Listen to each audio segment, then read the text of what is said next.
which is true. Ha, ha, ha, ha, ha.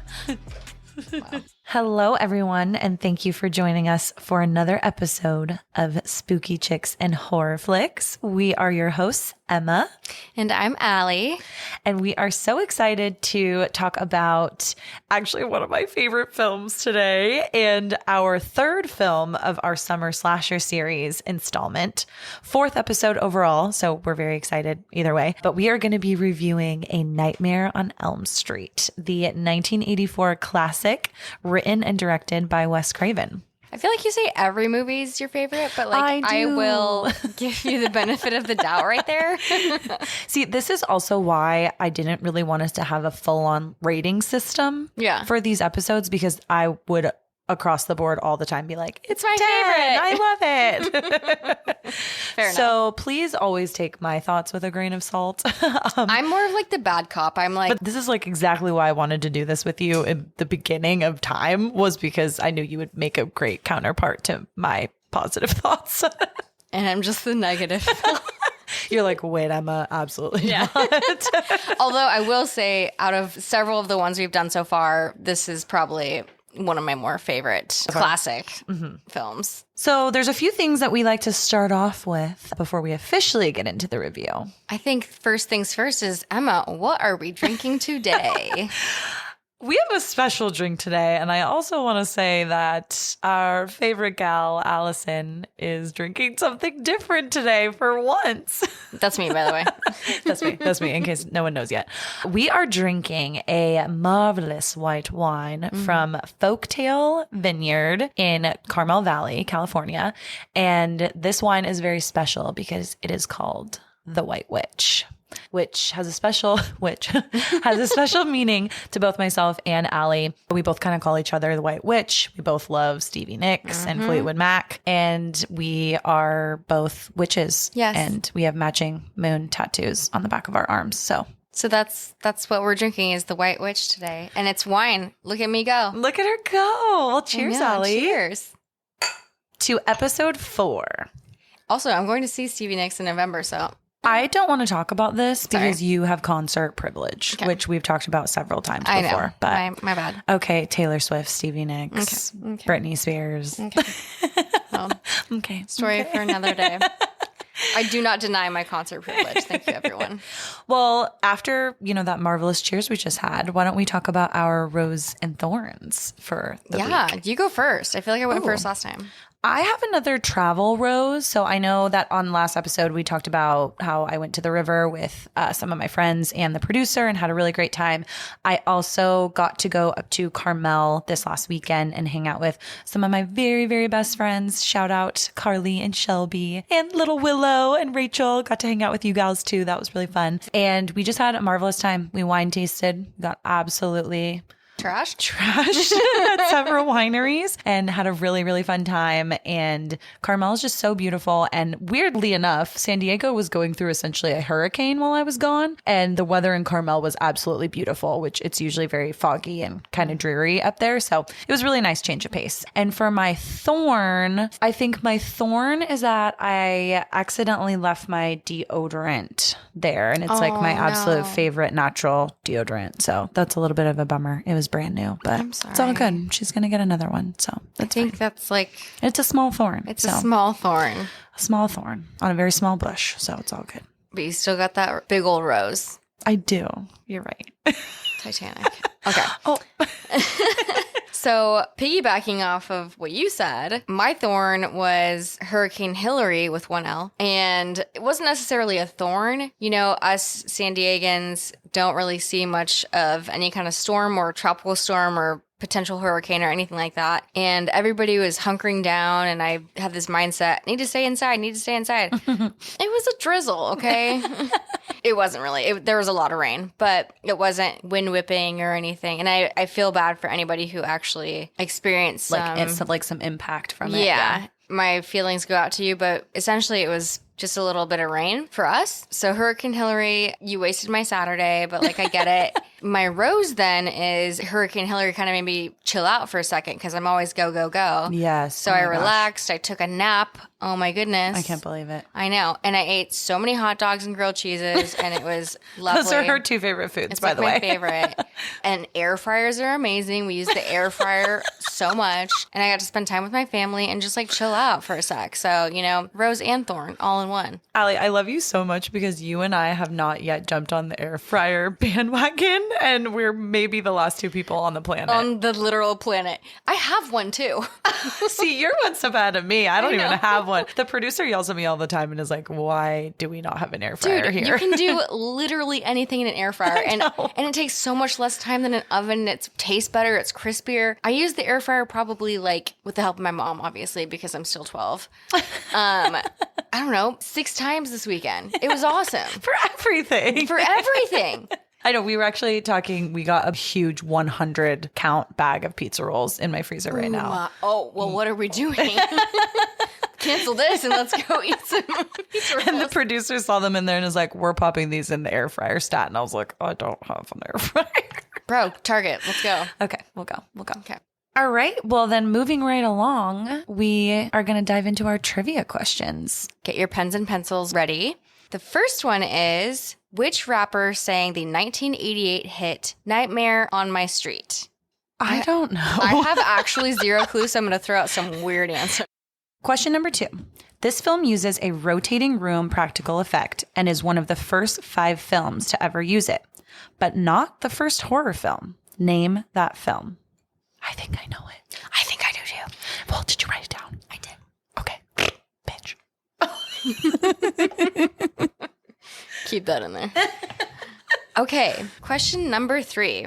What film is Nancy watching as she attempts to stay awake? I know this. So do I. I'm only a little bit questioning which one in my head. Well, I'm putting down what I think the producer's going to say. All right, listeners. So as a reminder, we will reveal the answers to our 3 trivia questions at the end of the episode.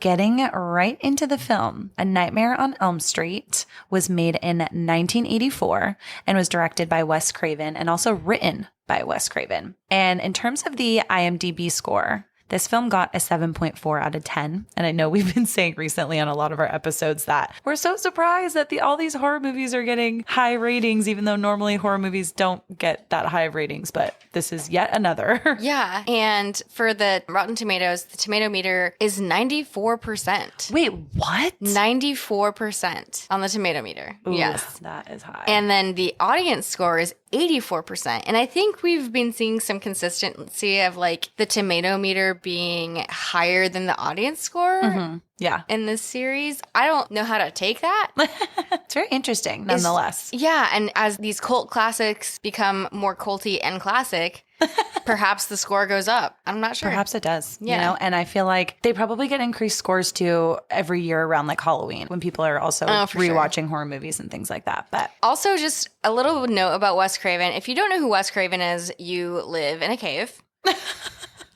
which is totally okay. We love caves. We love caves. Caves are awesome. love a good cave. Invite me. Invite us. Yes. It's probably some cool shit happening in that cave. Probably is. But he is an iconic horror film writer, director, all those things. I'm a little bit biased because I am a huge fan of Scream and the Scream series, and he was a major part of that, obviously. And he also did The Hills Have Eyes, the new one and the old one. And I was reading about Wes, and he directed a Goo Goo Dolls music video. Do I know which one? Absolutely not. I'm also not surprised at all. Don't come after me if you didn't, because I was reading this on the internet and the internet lies sometimes. And he did My Soul to Take. I'm not sure if you remember this or if you ever saw it. It's a core memory of mine. Hot little blonde boy in high school. You know, he does a report about the California condor and how they're going extinct, and he kind of becomes one. He was God, like Animorphs? Okay, I don't know what that is. It's a book. It's a book? You remember the book? You remember you'd see the covers of like a person, a teenager, like transforming into an animal? No, you nerds.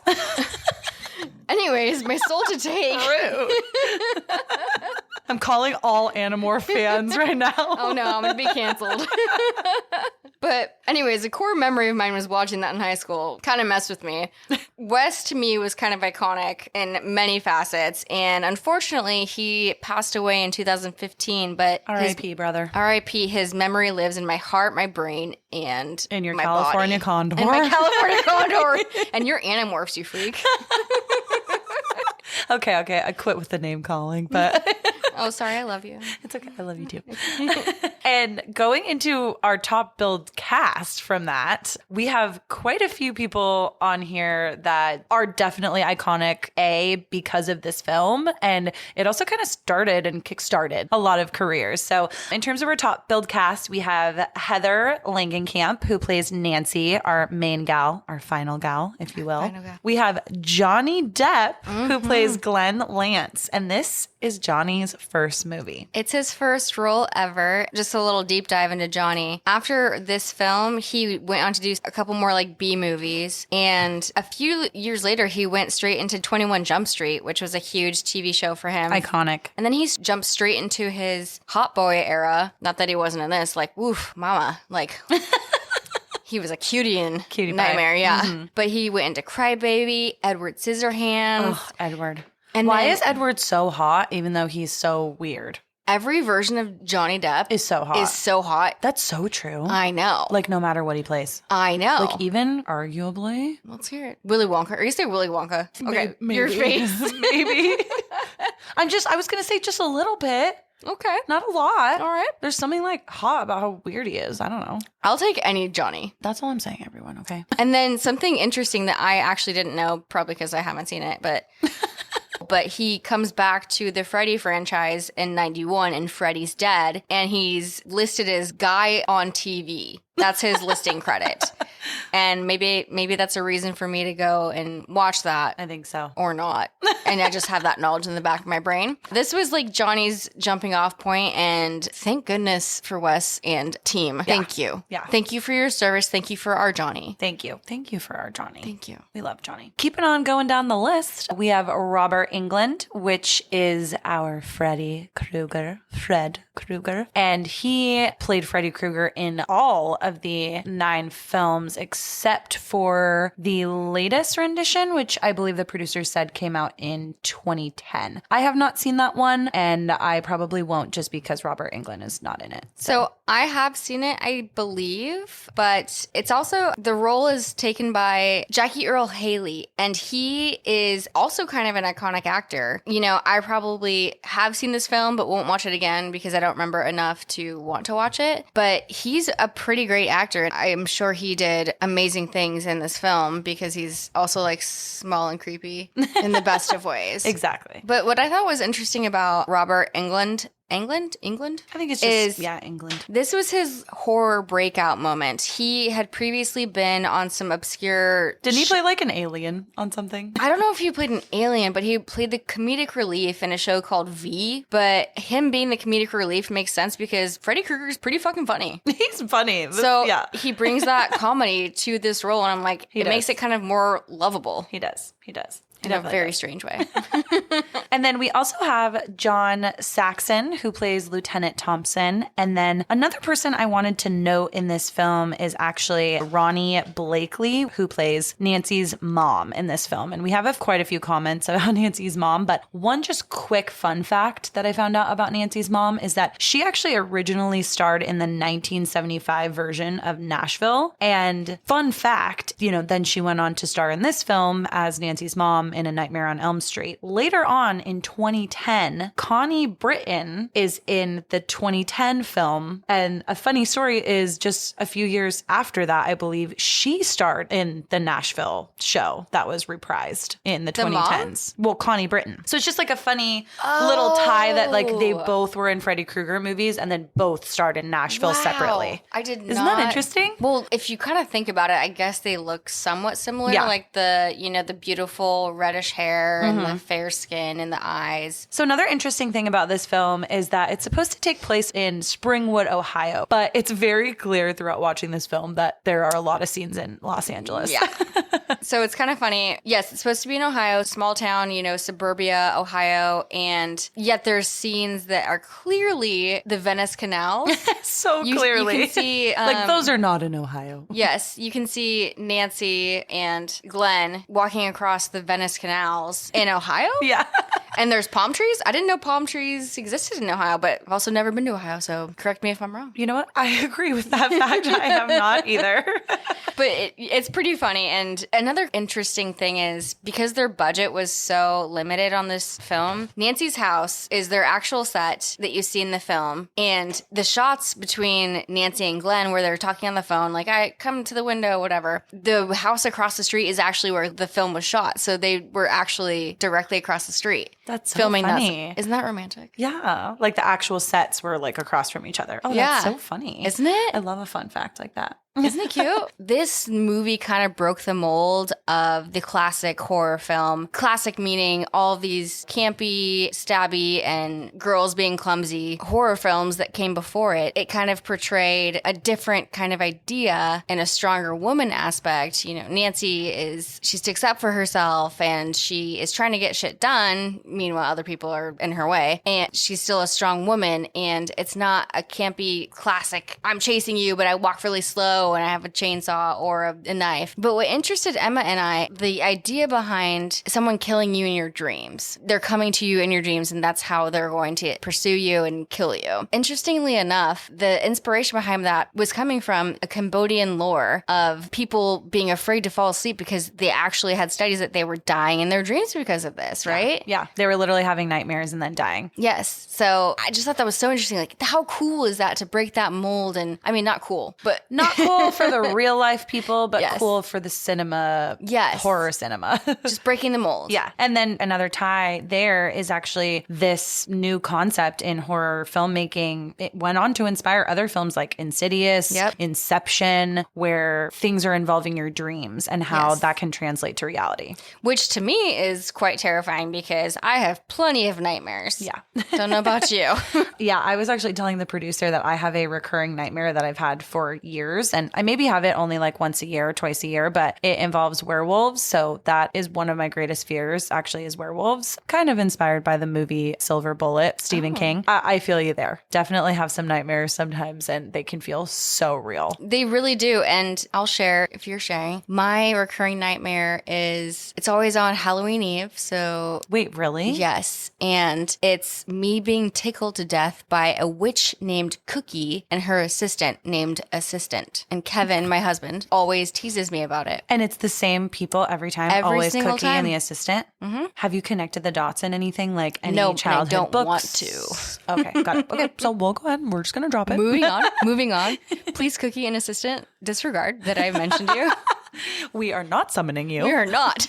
Please. Oh, no. But it's really interesting to see the transformation of, like, it's not just slashers and everything. It's being more inventive with how horror can play out. Another fun fact that we thought was cool was Wes Craven's inspiration for Freddy is very transparent. Freddy's facade is he's burnt. He's a burnt victim. Yeah, he's this man who is his entire body looks like burned flesh, and he wears very old ratty clothes, and he's just very, I don't want to say that people that are burned look scary because that's definitely not the case, but the way that they make Freddy look in this film is they take the burn look and just heighten it to another level. Yeah, Wes Craven saw somebody who looked like that when he was a young boy, and that image was, no pun intended, burned into his brain, and he translated that to this character. As well as when he was young, he saw a drunken or appeared to be drunk man walking down the street who wore a hat that resembled what they portrayed Freddy to wear in the film. So he was like, yes. I think the funniest part, to this person's detriment, or maybe not, Freddy Krueger was Wes's schoolyard bully when he was little. So that was his actual name, was Fred Krueger, the one that bullied him in real life. Which is crazy that he just went and named him the exact name.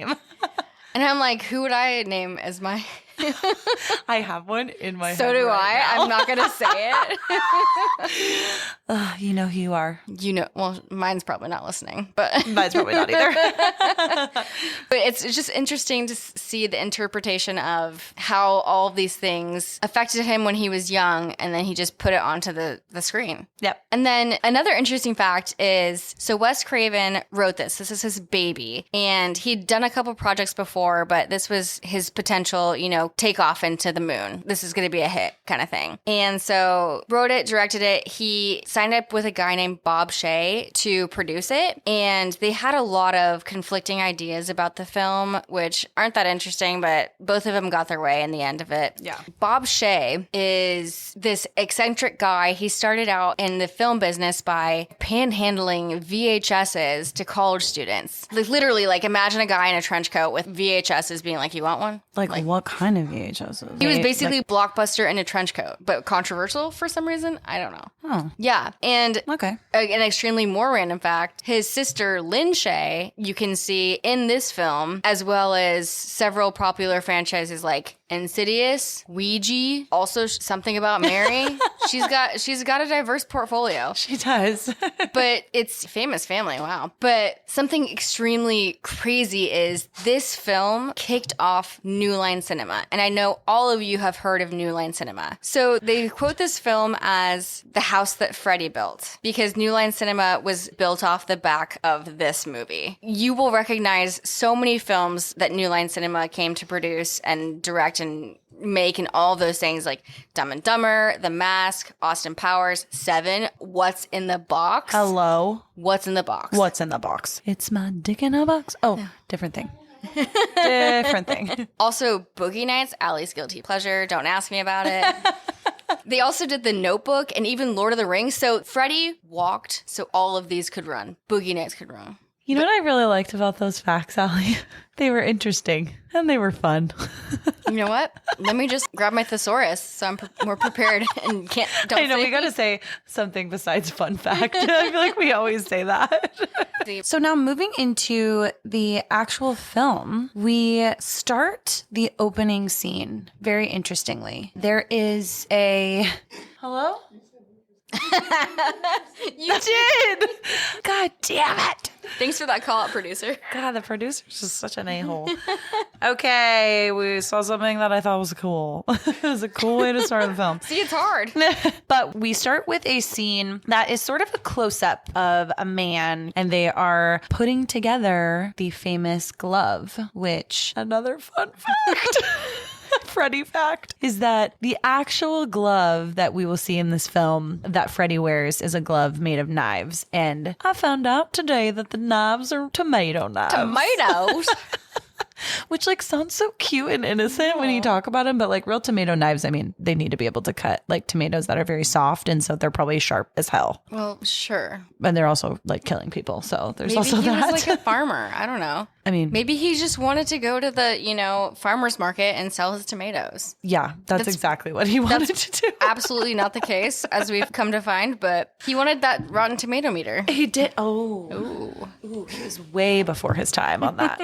But yeah, so we start this scene and it's essentially Freddy kind of putting together his glove. And then it immediately goes into actually our first main character that we find in this film, which is Tina. And she is one of the teenagers in the film. And I feel like it's pretty clear that she's having a dream. She is running and a very famous, I feel like, dream sequence that a lot of movies even emulate to this day, where it's things aren't making sense. They're walking into rooms that lead to other rooms that don't make any sense at all. Just dreams sort of make zero sense. And she's running down a hall and you kind of hear someone whispering her name. And weirdly enough, you actually also hear the sound of sheep baaing in the back. Mm-hmm. And that actually I read about was an ode to a Bible verse about an innocent child. It's part of the whole lambs being led to slaughter thing again, sort of innocence being led to danger. So very interesting. Oh shit. Very interesting. God damn it. I should get that tattooed on my body. I Interesting. think we should. And And Tina, in the dream, she's in her nightgown, she's barefoot, again, kind of an indication that she's dreaming. And she gets led down to what looks like some sort of a basement or a boiler room, so to speak. Something interesting. Wow, I really tried not to do that, and I did. I'm looking something up right now. Thesaurus. A Freddy fact is they filmed all the boiler room scenes at a LA gel that's... At an LA gel? I don't know why that was so funny to me. What? I'm sorry, go ahead. You guys, we're off the rails today. We really are. Get it like a jail cell rail. Anyways, it was filmed at a jail. That was then, right after filming, they condemned it because everybody on the set got exposed to asbestos. And it's supposed to be the school boiler room. What school has a boiler room? We're also from California, so way in, but that's a huge ass boiler room in a school. I wonder if inside schools have boiler rooms. Just like they have inside lockers? Yeah. Like inside schools, like in Texas, like all the schools are inside. That'd be so cute, right? To like have a boiler room? No. To have an inside, I know. To have an inside school. Ali and I actually have a friend in Texas who I would argue with about inside schools versus outside schools. Yes. And I can't grasp it. I just can't. We also don't have that weather except for this past weekend. That is true. Yeah, boiler room or not, that's a big ass boiler room. And that's really shitty that they were exposed to asbestos. In real life, yes. In real life, yes. So then our next scene is Tina has woken up from her dream. She is kind of freaked out because she has some rips in her dress. And she's like kind of like confused as to like where they came from. And her mom walks into her room and is like, oh, honey, you were screaming. And she's like, sorry, mom, I was just having, a nightmare. And it's such a weird scene too, because her mom walks in and then her obvious like lover kind of comes up next to her and is like, are you coming back into the sack, baby? And she's like, 1 second. And it's just like so weird. It's just like, I just felt like that really wasn't needed in the scene, but it's fine. I will also say this might have been like the latchkey kid era. Mm-hmm. There wasn't as much parental guidance or like supervision. Supervision, that's the word. Mm-hmm. Wow, brains. Yeah, so... Words. Words are hard. Obviously, it's interesting. It's very interesting.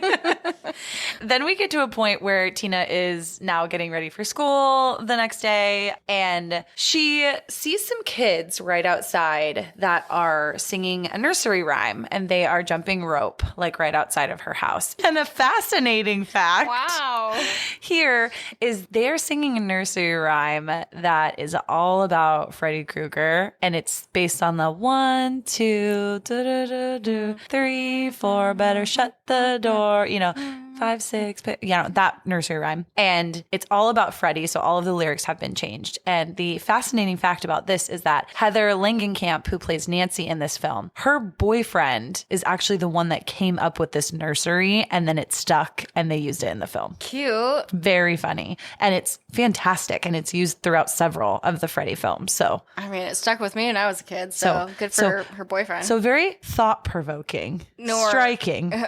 Keep going. Compelling. Okay. Amusing. Okay. Yeah. Interesting.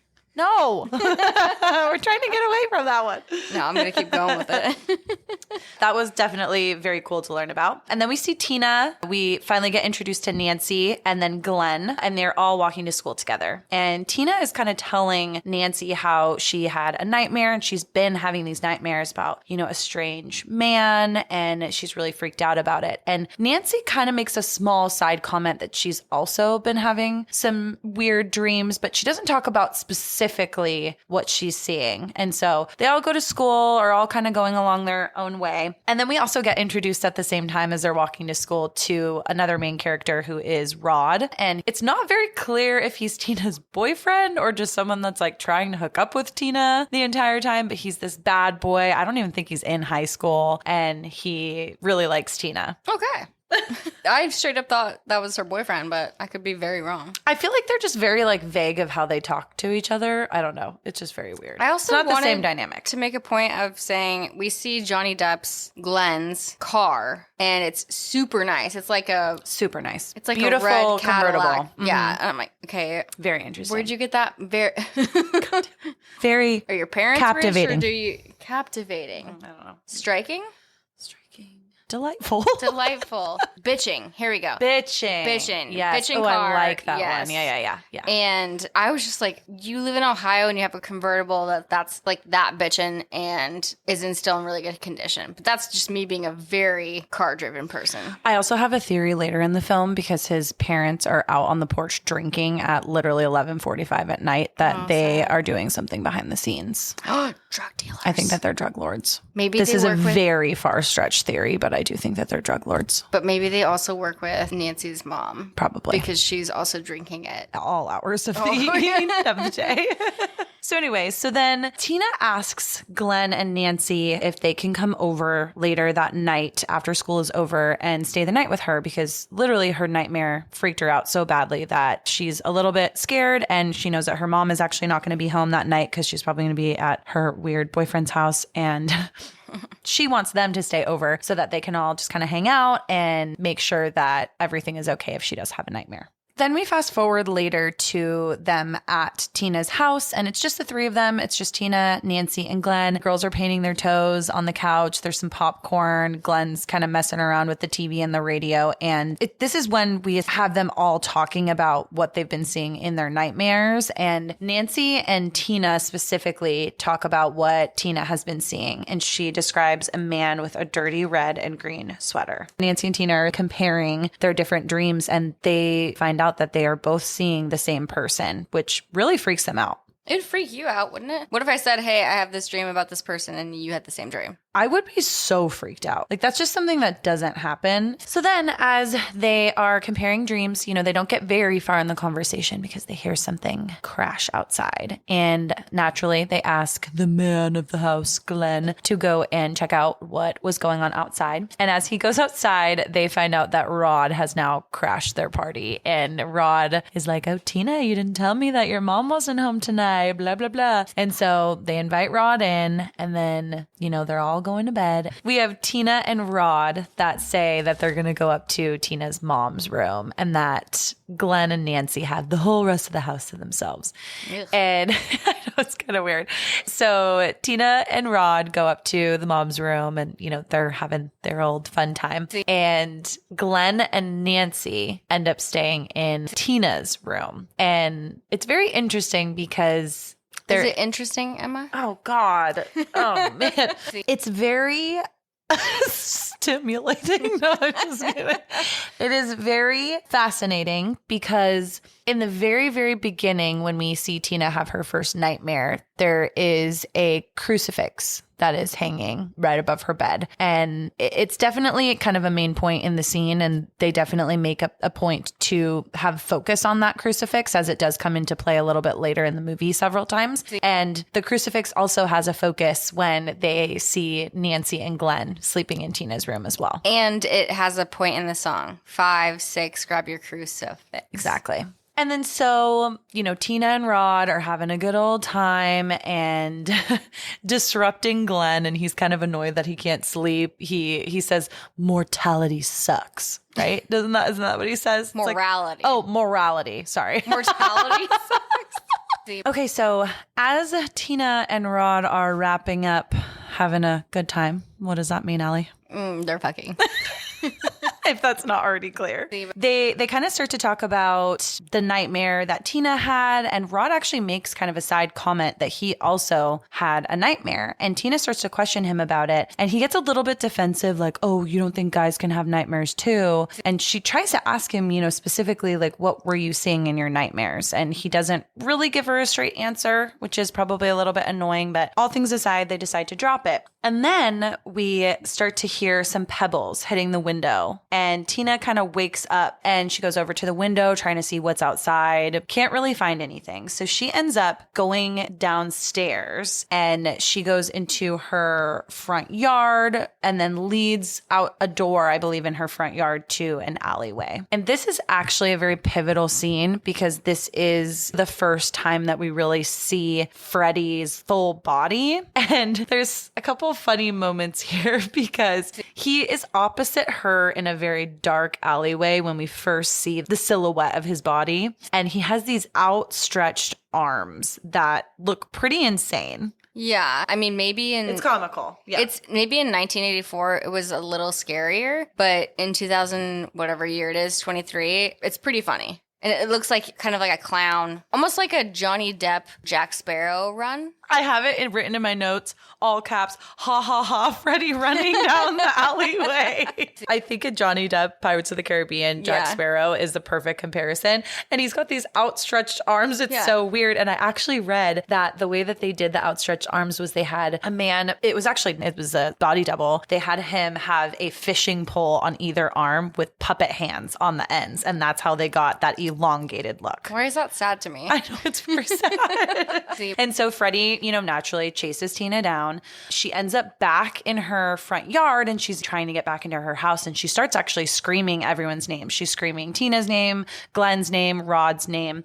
And she gets tackled by Freddy and he is all of a sudden on top of her. And then immediately her and Freddy kind of fighting together. They are transferred to under the covers of the bed that Rod is still in. And Rod is freaking out. Like all of a sudden there's a bunch of commotion under the covers. He's like not sure what's going on. And he peels the covers off. And from Tina's perspective, they make it very clear that Freddy is fighting her. But from Rod's perspective, he can't see anything. He sees essentially something invisible attacking Tina. Yeah. Something not interesting, but it is interesting, but cool about this scene is how they filmed it. But then we see her, first of all, she is laying on the bed and she gets an invisible 3 slash marks on her chest. And invisible meaning you don't see what is giving her the slash marks. So her nightgown opens up. You don't see her boobs fully, but you definitely see her bare chest. Some cleave. A little bit of cleave, and then the cleave is slashed. And then all of a sudden she is bleeding everywhere and she is now levitating above the bed and spinning around. And actually one of the scenes that made the producer laugh louder than I think I've heard him laugh ever is as she's spinning around and levitating, she actually hits Rod in the head and he falls against the wall. And to Allie's earlier point, this may have been scary back then, but now it's a little bit comical. And then in this scene, she actually starts not only levitating, but then being sort of dragged up and down the walls and then onto the ceiling. And this is actually where we get the first iteration of a rotating room scene. So the way that they shot this is by having all the furniture and everything kind of put in place in this room so that it wouldn't fall. And only the actors would be the ones that are able to kind of rotate as this room is physically being rotated by people. It is not a mechanical thing. It is being rotated by a crew on the outside that has one camera still as everything is kind of moving. So very, very cool how it was shot. And it's definitely going to come into play a little bit later in the film as well. Yeah. And poor Tina, or Amanda is her real name. Amanda Weiss. Yeah. She endured that shot that they were doing, but she killed it. No pun intended. Oh, God. But also something about the scene. So she's flying around the room, but in real life, the room is just rotating and she's acting within that set. Yeah. But something that got me, and I don't know why I catch these weird little things that mean nothing, but during this entire scene, Rod, her boyfriend or lover boy, another lover boy. Oh, I love her. He's like helpless. He's not doing anything. He's so just helpless. He's just basically pointing and screaming, Tina, Tina. And I'm like, okay, do something, man. He has no clue what to do. I mean, he's probably in some sort of shock, honestly. I mean, I'm sure I would absolutely be like, Kevin. But would you not at least try to grab them, maybe? To try to take them away from whatever force it is? I hope we never have to experience anything like that. I hope so too. I would grab, if Cowboy was floating in the air like that, I'd be grabbing him, If you were floating in the air, I'd probably be like, bye. Okay, rude. I'd be But I scared. understand the risk. Yes. It is risky. Yeah. And so But I love you. Thank you. Thank you. And at this exact same time, actually, too, Nancy and Glenn start to sort of wake up because they're hearing some commotion happening from the other room. And actually, right above Nancy's head, there's this really cool stretch effect scene that we get to see where right above her, she sort of has a slanted wall ceiling right above the bed that she's sleeping in, Tina's bed. And there is something that kind of comes through the wall, but it's sort of like underneath a layer of paint or underneath the wall. I'm probably really explaining it very poorly right now, but they actually did that scene by cutting a hole in the actual wall and placing spandex over it so that it was easy to stretch. And it looks like a man reaching out from the wall's material to come and try to grab her. So nothing actually happens there, but it is just definitely a cool effect. It's a pretty iconic scene, just especially because thinking about the 1984 plus the very low budget they had, they really did a lot of. They did a lot of really cool practical effects for sure. And so then Nancy and Glenn run into the room where all of the commotion is happening. And I mean, they are just dumbstruck. They are totally shocked by what they see. They see a completely bloody room, blood everywhere, the walls, on the ceiling, all over the ground, the bedding. And poor Tina is, on the floor, bleeding out. And Rod is just kind of freaked out in a corner. And then we immediately go to the police. And we're at the station, and we actually find out that the lieutenant police officer is Nancy's dad. Zaddy. Is he? To me. Okay. I wouldn't say my type, but you know what? I respect everyone's Thank you. personal attraction. So I respect that. And it's kind of interesting too. Oh God, interesting. I hate myself. It is interesting though, because you see this lieutenant and you don't immediately know that it's Nancy's dad. And he's sort of saying like, how could she get involved with this guy? How was she involved with all of it? And everyone can assume that they're talking about Tina, but he says, no, her. And then all of a sudden walks into his office and Nancy is there, who is his daughter. And he's sort of questioning her like, honey, why were you there? Why were you at this house? Why were you hanging out with these kids? Why are you sort of now involved in this murder? Then she sort of tries to explain to them that the reasoning that she and Glenn were even there in the first place is simply because Tina was so freaked out about her nightmare. And she tries to tell them what the nightmare was about and why she was so freaked out. But it kind of seems like nobody's listening, including her parents. Classic. Oh, kind of like Scream. No one listens to the final girl ever. Ever. Next, as Nancy is walking to school the next day, which is kind of crazy to me because if you had died, Allie, I would not be going to school the next day. Well, I appreciate that. And especially, honestly, it could have been anyone. Even if it wasn't one of my best friends, it could have been anyone. If I had seen that traumatic, bloody room and just that whole crime scene, I would have been like, I think I'm going to stay home today. I think that's a reasonable thought process. And what I put in my notes is I can't believe how cavalier or nonchalant everybody is after Tina's death. I'm like, it's so graphic. It's so graphic, and you guys all saw it. Mm-hmm. And something that I noted is Nancy's like, quote unquote, I'll sleep in study hall, which I'm like, well, don't do that. Obviously, just don't do that. And then B, it kind of shows how bullshit study hall is. Totally. That that she's like, I could get down. And then there. her mom, who I low-key love, she's a hot mess. She's like drinking her vodka, being like, okay. She's so nonchalant about drinking like a full bottle in front of her daughter. To be fair, Nancy does notice that, and she's like, she stop. does. She knows. But everybody, the nonchalantness of the day after Tina's death, I'm like, totally. What are you? I would be in mourning I would be singing My Chemical Romance in your honor for 2 years, doing nothing else except for doing that. You should be doing that right now. I should be doing that. All day, every day. Cemetery Drive? Like, what's up?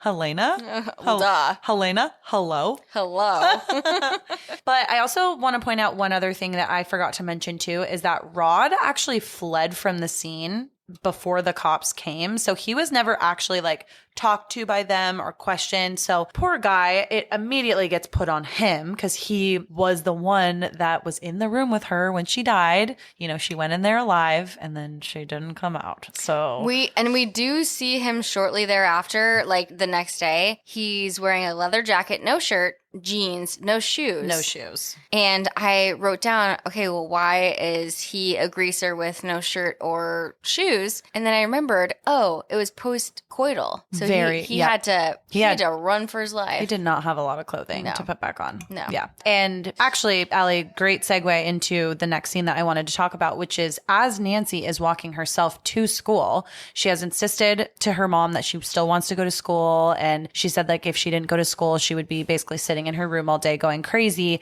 She notices that a guy is kind of following her. And she's like, oh, this is kind of weird.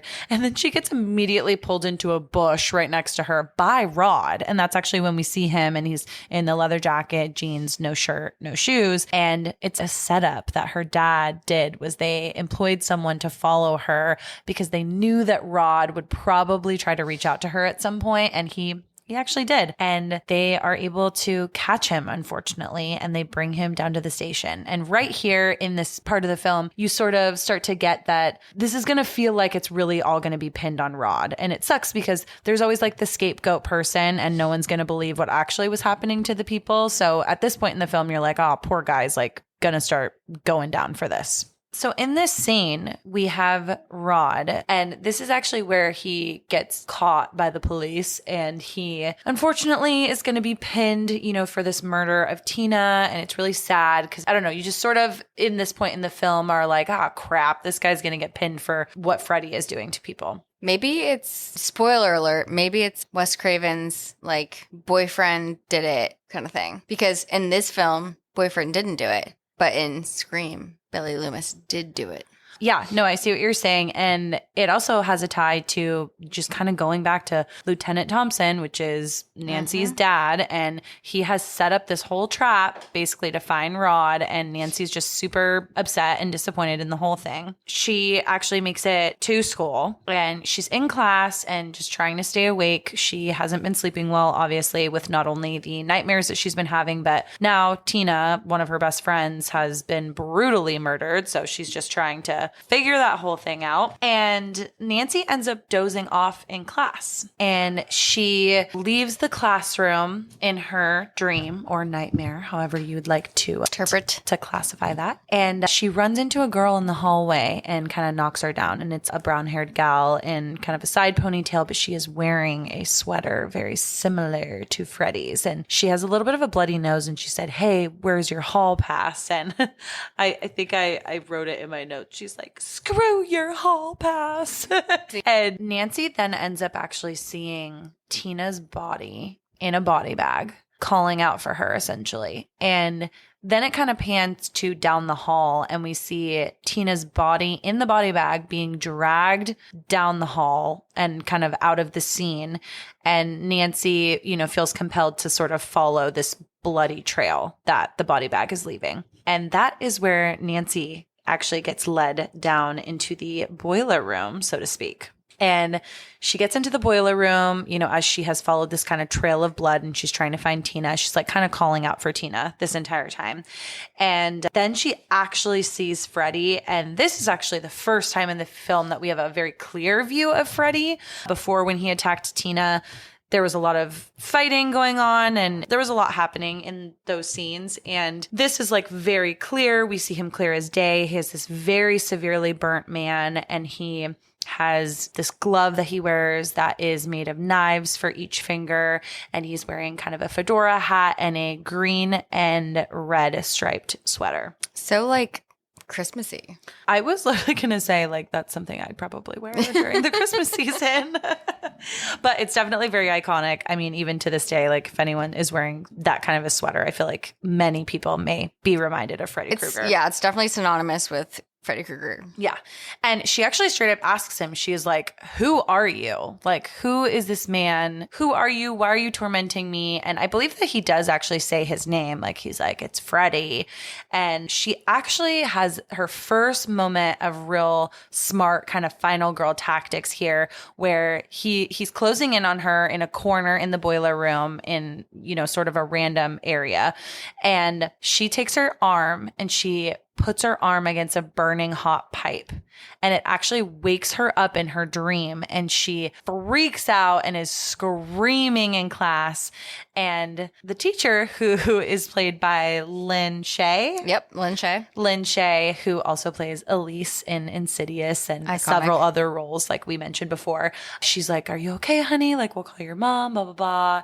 And she's like, no, it's fine. I'll just walk home. And the last thing that Lynn says in this scene is, she goes, well, you'll need a hall pass. And so that's kind of a funny tie back to Like, the whole thing. Like, why? Also, just a quick question. Do you ever try to wake yourself up out of dreams? I definitely have had several times where I know that I'm dreaming and it can be really scary and kind of freaking me out. And I try in the dream to just remind myself it's a dream. So it's not necessarily like waking myself up. It's more just like, hey, this is a dream. Like, don't freak out. It's all good. But lately, I don't know what's going on, but I can like remind myself it's a dream and try to just wake myself up. It's insane. Mm-hmm. Yeah. Yeah. I'm not always successful in actually waking myself up, but I'm like successful a lot of times in just telling myself, like, just write it out. It's a dream. Yeah. Like, you know, don't let it freak you out or scare you or like anything like that. Well, it also leads to bad sleep because I can totally. be like, okay, wake up, Allie. And then I don't. Mm-hmm. And then I think I'm awake. And For then sure. Try again. Ooh, which is scary. Yeah. No, oh my gosh. It's a The little frightening. lucid dreams I've had. Yeah. Let's not unpack that, but it's crazy. Anyways, gosh, it's scary. let's continue. So then now we kind of get more into the middle of the film here, which Nancy is really starting to catch on to some of these things that are happening in the nightmares and the ties to Tina's death, and how everything is being pinned on Rod. So she actually in this next scene tries to get over to the police station and she wants to talk to Rod. She's like, I need to talk to that guy. I need to know exactly what happened in the room when he was there with Tina. Like, make it make sense, essentially, is what she's trying to do. So she goes and visits Rod. Actually, one of her dad's like coworkers at the police station lets her go down there, which is very interesting. But again, probably a very small town, so easy to do these type of things. And she starts to question Rod, you know, tell me everything that you saw, tell me what you heard, this and that. And basically says like there was no one there that was attacking Tina. And it was really weird to see all of these things happening to her, but he couldn't see an actual person. But during this conversation, it's very intriguing because Rod starts to describe Freddy, but in his own dreams. And that's where Nancy starts to make this connection of Rod has seen this guy now, I have seen this guy, and Tina has seen this guy. Could this all be related? The next scene that we get after this is Nancy now back at home, and she is in the bathtub. And I love this scene. It is shot from such a cool perspective and it's really freaky. I feel like even when you're a kid and you have suds in the water and you're imagining like sharks under there or things. I still think about that kind of thing if I'm in totally. the tub. Yeah. Totally. And you see Nancy and she's kind of trying not to fall asleep, but just trying to have a relaxing bath. You know, she's been through a lot the last couple of days, probably the last like 36 hours. May I pose this question? If I were trying to avoid sleeping because there's a nightmare serial killer after me, would the first instinct be, let's take a bath? No, I wouldn't say so.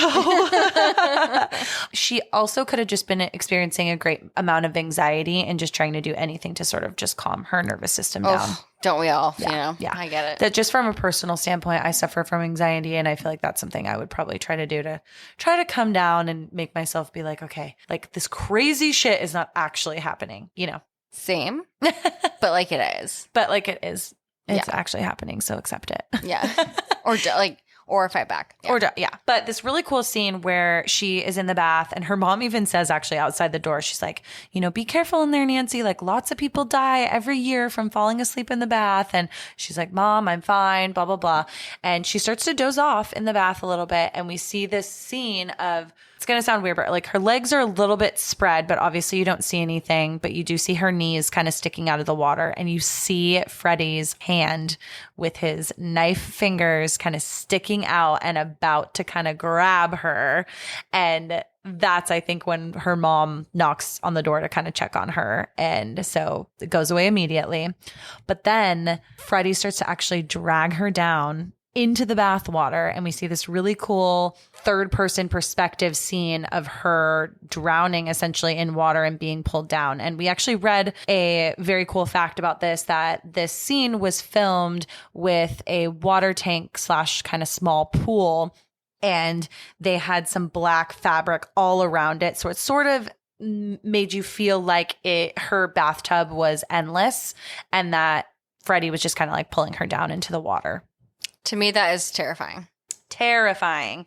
And she actually starts screaming and calling for her mom's help. And at this point too, it's not a dream. Like her mom can hear her screaming for help, and her mom is trying to get into the door, is freaking out, and even uses, it looks like a coat hanger to try to unlock the door to get to her. And then Nancy is able to actually escape. She gets out of the tub and she basically tells her mom like, oh, I'm sorry. I slipped in the tub or something like that. I just don't understand why she's so nonchalant every time. Like, ask for help. It's very weird to me at that scene specifically that she's like calling her mom's name in absolute desperation. And then she's just like, never mind. I got this. Yeah. So then after that happens, we get to a very engaging scene. I'm trying to use different words here. Can you tell?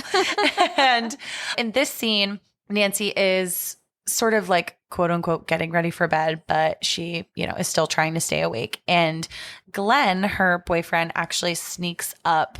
What is that called? It's kind of trellis? Like the trellis. Oh my God, thank you. I You're was like, what welcome. is that word? Yes. He sneaks up the trellis on the side of her house to get to her window. And it's very familiar to maybe some of us. Or actually, this kind of predates It does. another movie. It does. It predates it very much so. Wes Craven obviously was involved in Nightmare on Elm Street, and he also was involved with Scream. And it's very reminiscent of Billy Loomis going up to see Sidney Prescott up into her room.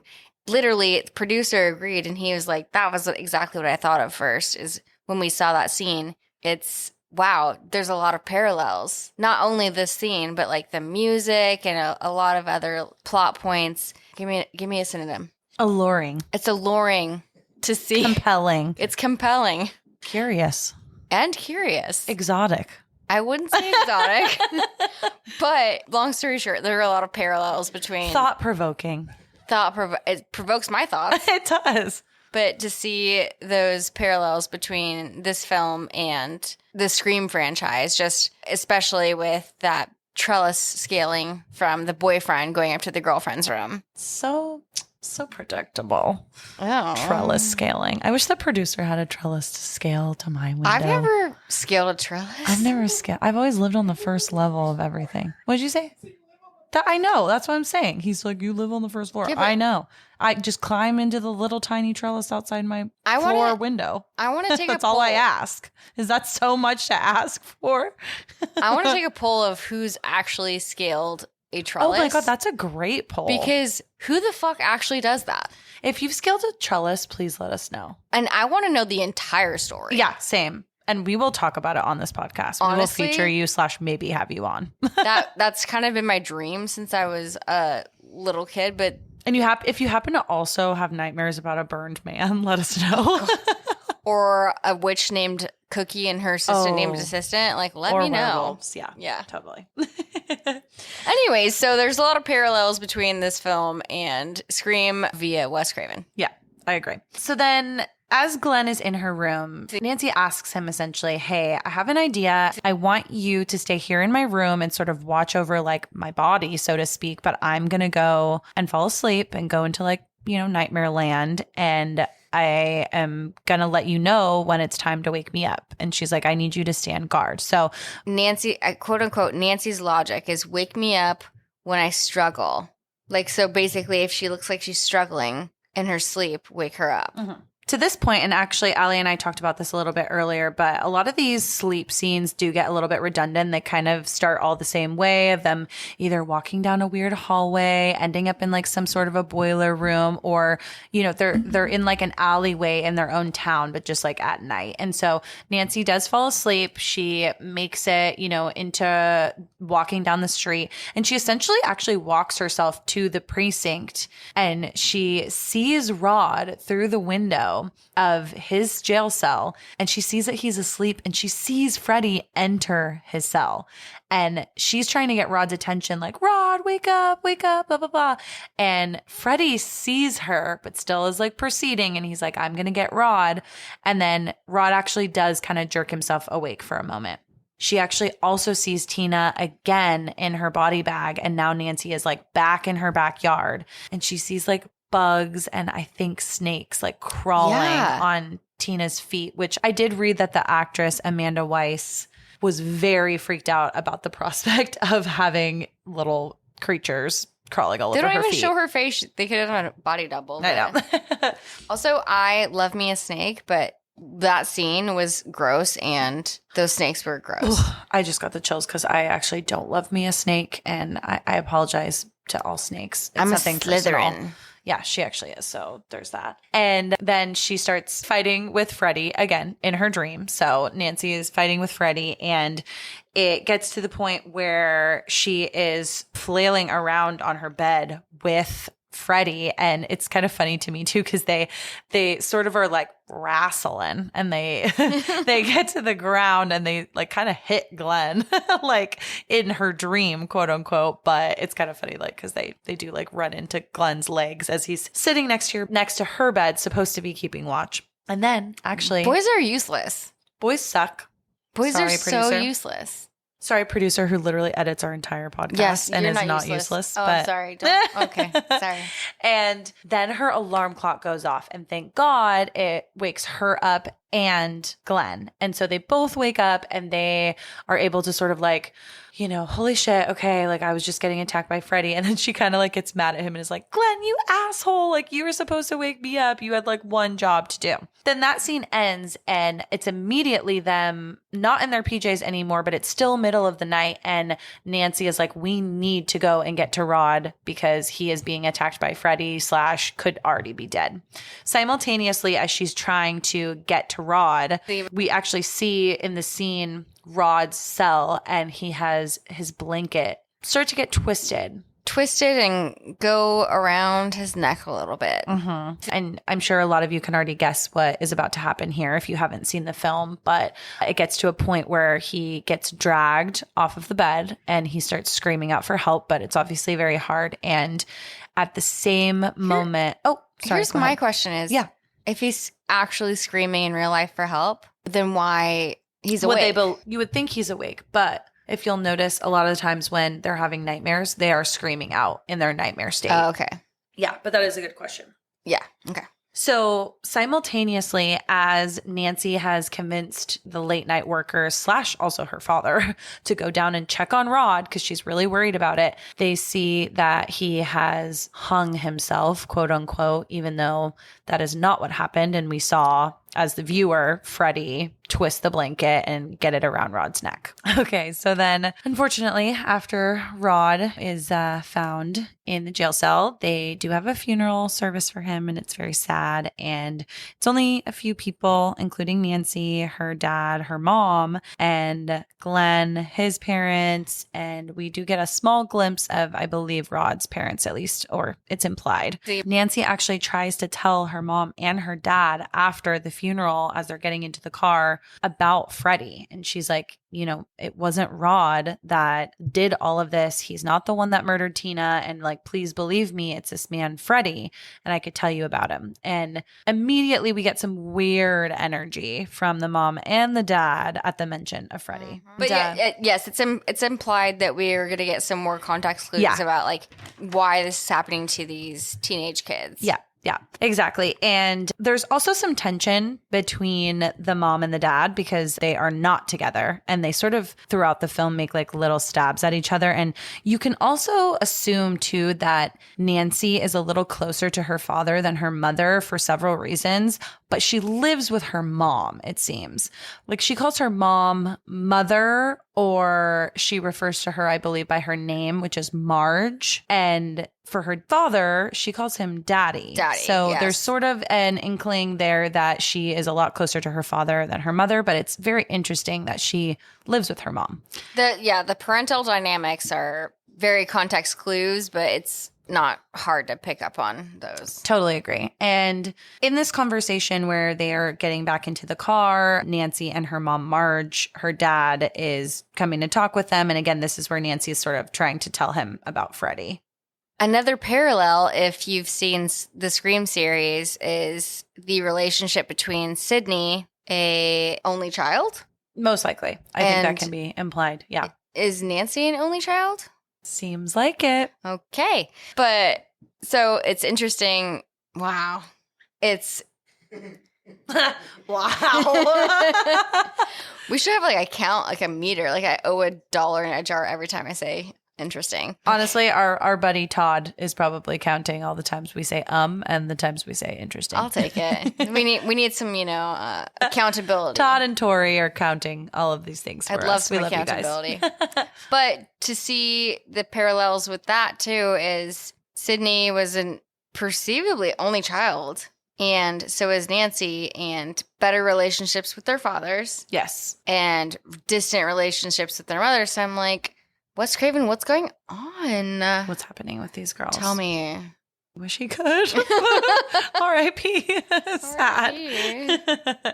But so in this conversation that she's kind of having with her parents, she's like trying to tell them, blah, blah, blah. Her mom is like, I'm going to do something about it. And she ends up taking Nancy to a sleep institute. And I'm not going to lie, sometimes I want to go to a sleep institute myself because why? I just feel like I don't get good enough sleep, and I don't know exactly why. Anxiety. Probably. Okay. But I just think it would be like interesting to know, like, or do a sleep study of some sort. But anyways, she goes in and she's initially a little skeptical, but she does agree to kind of starting to do some tests for her mom's sake. I think it's a little silly here because they attach some things to her head and they're going to be monitoring some of the dreams that she's having. And they have, their own specific scale of how they determine if she's having kind of like a pleasant dream or if it's going more into a nightmare scale.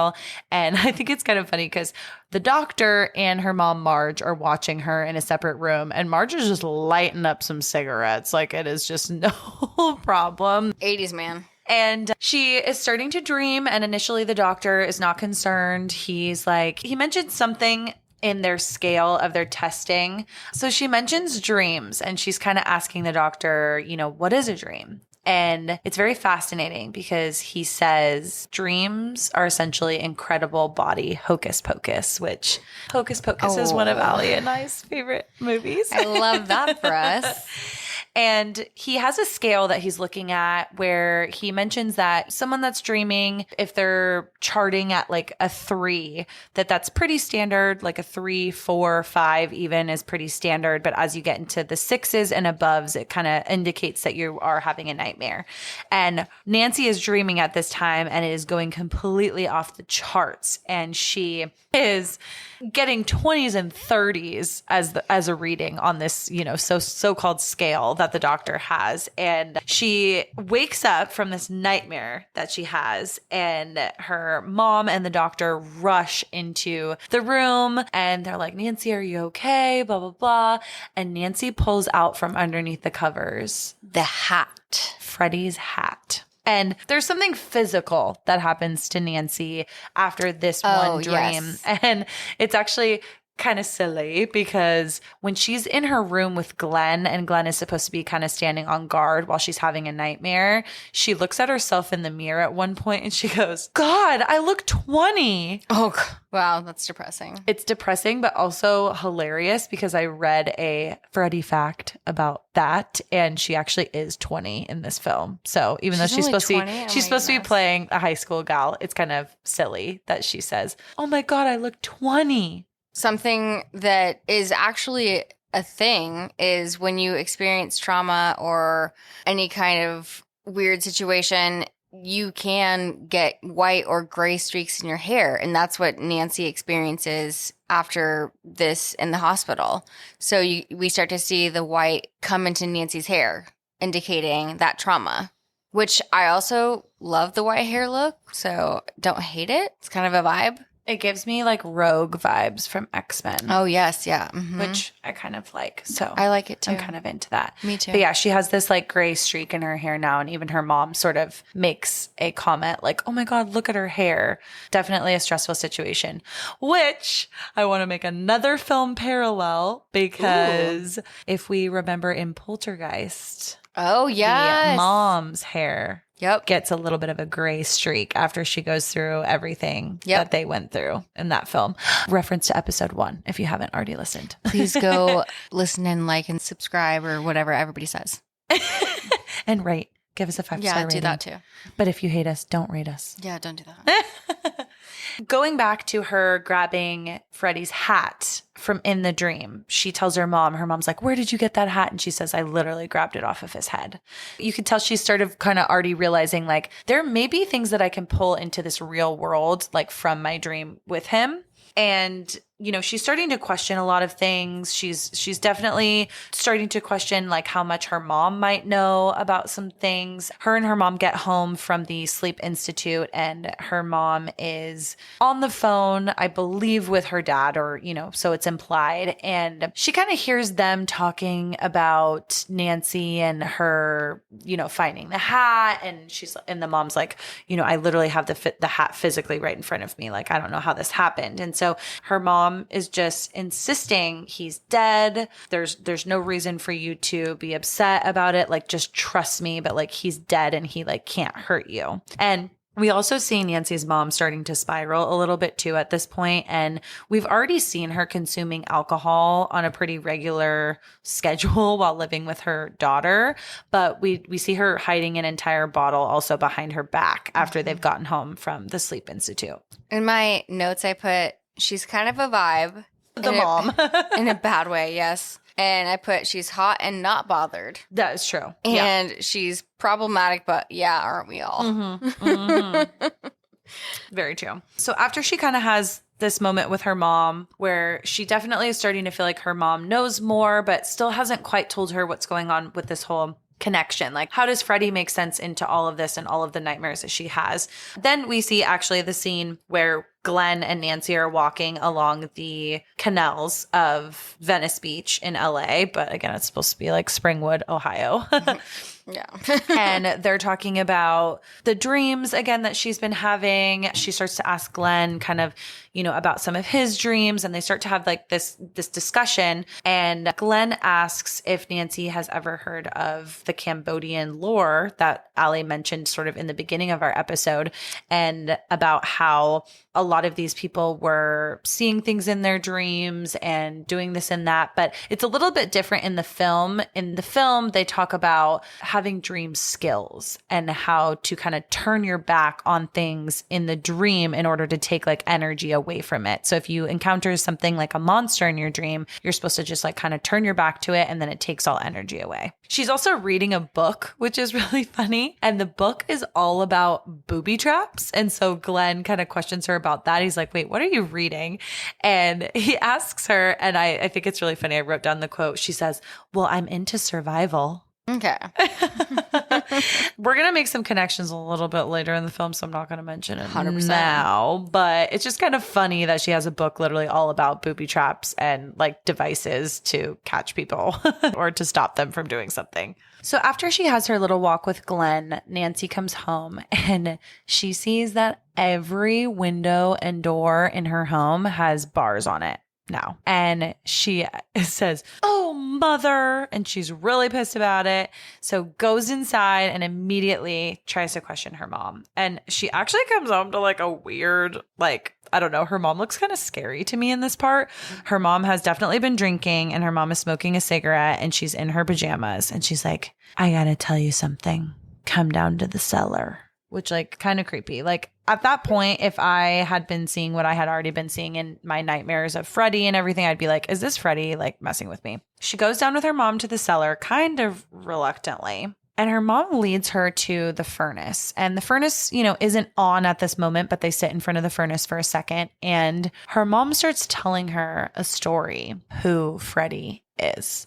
And come to find out that Freddy Krueger was a child murderer who had killed over 20 kids within the neighborhood. And some of the parents in the neighborhood had tracked him down to try to kind of get like their revenge. Here was my question about this is he's a child murderer, right? Child. So why is he now targeting teenagers? I know the answer sort of, but I want to hear your answer. My answer, it seems, is that he may be targeting the children of the parents who killed him. That was my answer, yes. But again, we don't know. There's know. not a clear answer in the film because there are 9 films. The story is deep. It's pretty thick. sure you don't have to get that thick with this one. Don't have to get that thick. But anyways, so then her mom goes as far to say like, I was one of the parents essentially that, was involved in this. And they say that they followed Freddy down to a old boiler room. There's the significance where he used to carry out all of his child murders. And they basically brought a lot of gasoline and set it on fire. They didn't look back. And at this point too, Nancy's mom actually pulls out the glove with the knives. And I don't think personally that this film is super scary. I actually think like Freddy's like kind of funny and silly in a lot of these scenes. For some reason, this scene kind of irked me a tiny bit because I feel like if I had been seeing someone in all of my dreams and then all of a sudden my mom is pulling out the dude's glove like with his like knives for fingers. I don't know. Just pulling out that glove in general kind of freaked me out like a tiny bit. That's scary to you. I'm like mad. I'm like, not bitch. Mothers are amazing. They protect their children. But like, what the fuck? I'm mad. I do agree. It's kind of like, why haven't you said anything? And this now explains why you and dad were being so freaking weird. Yeah. Was that the cause of their divorce? Like, there's so much more we can unpack here. There's so much more that we can unpack. But like, I'm like, if I discovered that my mom was hoarding something that my potential killer was trying to use against me, I'd be like, what? Yeah, very not okay. Very not okay. Lisa, I know you'd never do that. Thank you. Christine, you would never as well. No. We have amazing mothers. We do. Love you guys. We're very lucky. So then as we get in sort of the ending, segment of the film, we have Nancy and Glenn. And, again, as a reminder, Nancy came home to her entire house being barred up and she cannot get out and nothing can essentially get in. So Glenn cannot climb her trellis anymore because mom took it down. There's no more Romeo and Juliet situation going on there. No Romeo and Juliet. Where art thou? There art thou barred up in a house. All he's able to do essentially is just call Nancy. So they talk on the phone for a little bit. And Nancy is trying to tell Glenn that, based on the fact that she was able to pull out the hat from the nightmare, she believes that she might be able to bring him out and might be able to actually kill Freddy if she's able to get him out of the nightmare. Sorry. And that's another testament to this entire movie is the tenacity of Nancy. She's a strong woman. It's interesting. Wow, said it again. I put $1 in the jar. There we go. Put $1 in the jar. But you know what's refreshing? Oh, I love that. So I was watching something and it said Wes Craven's daughter said, "Stop having bumbling, fumbling, clumsy, falling all over the place women. Women are strong. We're not like that." So she wanted to have her dad like a strong character. Oh, I love that. Girl. Yeah. So she influenced first final girl. Yeah. So she influenced that into Nancy's character. Wow. So we see her being like a pushy bitch. Like she's like, let's go. Love that. Yeah. Yeah. So we see that strong character in a female for like one of the first times in a horror film. We're not like tops off and falling on the ground. Yeah, and being like damsels in distress. Like we are the ones that are saving the situation. Yeah, so that's what I thought was so amazing about this film, even though it is pretty cheesy, but that was pretty cool that Wes Craven's daughter was self-aware enough as a woman to be like, let's change this narrative. Totally. I Yeah. love that. Yeah. Well, and Nancy sort of just led the whole plan this entire way. I mean, even anything that she's involved Glenn in, like she's the one that's like making all of the decisions, telling him to be here at this time, do this at this time, which, you know, kind of leads me into she asks Glenn to meet her at her front porch at 12 o'clock at midnight. And we don't know exactly what time it is at this time, but it's probably like, you know, 9, 10, got a few hours that he can kind of kill. And then she's like, okay, you know, I'll meet you at about midnight. And we also see that on his side, he is listening to some records while also watching TV. And he's kind of trying not to fall asleep, but he's also like literally laying in bed. So like it can be assumed that he's probably going to fall asleep just like he fell asleep when he was supposed to be standing guard trying to watch her. And Nancy kind of on her end is getting ready to sneak out, and she ends up trying to call Glenn. Glenn's parents have sort of a separate moment and scene about how, you know, Glenn's dad specifically is not happy that Glenn is hanging out with Nancy and that she's just trouble. And so Nancy actually calls the house because she can't get a hold of Glenn, and Glenn's not answering because, surprise, he fell asleep. Yeah. And she is trying to get them to wake his ass up or at least check on him so that he can wake up and not be killed by Freddy. And the parents not get upset, but they're like, sorry, Glenn's sleeping. Good night. And you know what they do? They don't just hang up on her. You know what they do? They unplug the goddamn phone. No, they just leave it like oh yeah, they leave it on like off. They off leave the it hook. Off the hook. That's okay. the word. Yep. Yes. So they just like put the phone down. Yep. When it's like attached to the cord, so nobody can ring in or out. Yep. And Nancy, you know, is trying to call Glenn again. And she's like, oh, shit, like I can't get through. She gets really, really mad. She's really upset. She's like, oh, I can't call Glenn. Like I can't warn him. I can't do anything. Because she also can't get out of her bars on her like window too. So she's also still trying to kind of figure out how she's even going to get out of the house. And she rips her phone out of her wall and is in frustration. And she starts kind of wrapping up the cord, and she sets it on the bed as she decides she's going to try to actually sneak out of her front door. And she hears the phone ring, which is creepy because she had just ripped it out of the wall. So technically it should not be working. I think this is one of the like, not even scary, but like freaking grosser. It's gross. Yeah. Scenes But one to of the me. like kind of funny practical scenes. And she answers the phone, and of course it's Freddy. And all of a sudden, the bottom part of the phone, the receiver turns into his like mouth and his tongue, and it kind of like does a weird little lick gesture. Yeah. And she drops it. She freaks out. And I actually read a fact about this that she asked if she could keep that prop after the movie because they had made it like an actual prop. And I don't know if they gave it to her, but they said everyone on the set thought it was kind of weird that she asked for it. I mean, like low key good for her. Yeah. No, I mean, I hope she got it because that's kind of an iconic It's scene. iconic, but also like a lot of great scenes in this film. But that one was the one that like, Yeah, kind of gross. yeah. Then we get back to Glenn and his perspective in his room. And here is something I have been waiting to mention almost the entire episode is it's very late at night. He has obviously fallen asleep. He's got his headphones on. The TV is still on. And the TV says it is midnight. Thank you for tuning into KRGR Radio, which if you can catch that is Kruger Radio. And they're playing the Star Spangled Banner, which reminds me of Poltergeist in the very opening scene when it's late at night and the TV's on and Star Spangled Banner is playing. I'm clapping because I just love all of this. I know. It's such a cool parallel. This is actually my favorite scene. And I know sometimes in our podcast, we have like a specific segment where we like talk about our favorite scenes, but I also want to talk about this now because it truly is my favorite scene. But we get the second time that we are using the rotating room effect here. Glenn, sadly, Mr. Johnny Depp, we love you. Yeah. He does get sucked into the bed by Freddy because, you know, he has fallen asleep and now Freddy can get him. And there's this blood scene using that rotating room effect that we talked about earlier. Where Tina's death scene was also in that same room. Yeah. And they just repurposed it for Glenn's death scene. Yeah. And he gets sucked into the bed, and in the hole of the bed, all of this blood comes gushing out in a huge geyser that goes up and into the ceiling and spreads along the entire ceiling, engulfing the entire thing. So it's essentially shot upside down, kind of. And the parents, Glenn's parents, end up hearing a lot of commotion and ruckus going on. And so his mom actually comes into the door and she sees like what's happening. And at this point, we get another shot of the room and we see the blood kind of pooling off into like a corner and a side. And I actually read a very compelling fact